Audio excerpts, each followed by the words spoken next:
Radio. Cube Radio. En direct à LCN. Dans les studios de Cube. Bonjour Yasmine. Bonjour Marianne. Parlons évidemment de la visite du premier ministre français Gabriel Attal. Il est attendu à Montréal cet après-midi, était à Québec depuis hier. Qu'est-ce qui te frappe jusqu'à présent? En fait, je suis surprise des sujets qui dominent l'actualité. On parle beaucoup de la position du Québec au sein du Canada, puis de la position traditionnelle française de la non-ingérence, non-indifférence. On parle énormément de laïcité, mais on ne parle pas des sujets qui sont, eux, très chauds, très urgents. On ne parle pas du CETA, de cet accord de libre-échange entre le Canada et l'Union européenne qui a été bloqué au Sénat français par des partis, notamment de l'extrême droite et des communistes. On ne parle pas des élections européennes qui pourraient mener le parti de Madame Le Pen, à Marine Le Pen au Parlement européen et qui va perpétuer finalement ce narratif anti-accord de libre-échange avec le Canada. On ne parle pas des échanges en matière d'éducation notamment. On ne parle pas de la situation à Haïti.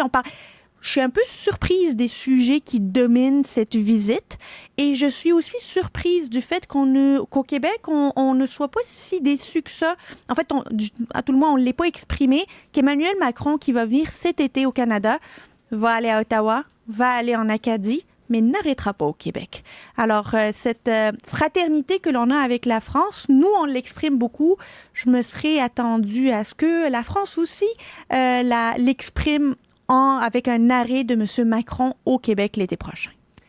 On a appris par ailleurs que la vérificatrice générale va enquêter sur le déploiement de SACLIC et ses ratés. Les gens d'ailleurs qui sont invités à raconter sur le site comme tel, on peut s'y rendre, de la vérificatrice générale, leur histoire, s'ils ont par exemple passé des heures en file pour un renouvellement de permis. Est-ce que c'est un exercice nécessaire selon toi?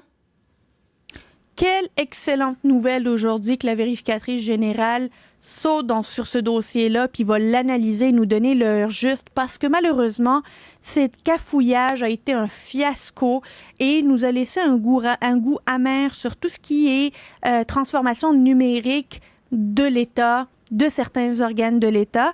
Et on va certainement apprendre de ces recommandations, de ces analyses pour ne pas que les mêmes erreurs soient commises parce que la numérisation, la transformation numérique de nos organes étatiques, ça va continuer. On ne peut pas arrêter ça. On ne pourra pas continuer à utiliser le fax indéfiniment et de manière sans jamais l'enlever. Il va falloir apprendre nos erreurs, savoir où est-ce qu'on l'a échappé, savoir surtout qui l'a échappé, combien on aurait dû économiser si on avait bien géré ce dossier-là. Ces recommandations vont être les bienvenues parce qu'on n'a pas l'impression que, par exemple, un Éric Kerr comprenne finalement que ce fiasco-là a fait beaucoup de mal dans la confiance que tiennent les Québécois envers la capacité du gouvernement à se transformer.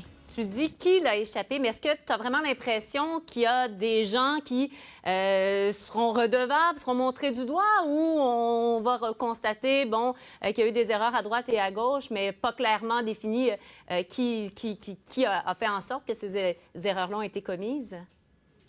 Je ne m'attends pas nécessairement à ce que la vérificatrice générale pointe des noms ou dise des noms ou les identifie.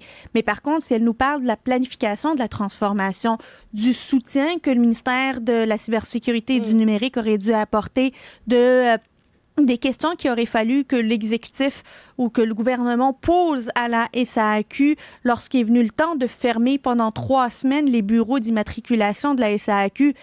Qui a été informé des décisions? Quelles ont été les informations qui ont été présentées? Étaient-elles à jour ou pas? Étaient-elles bien planifiées ou pas?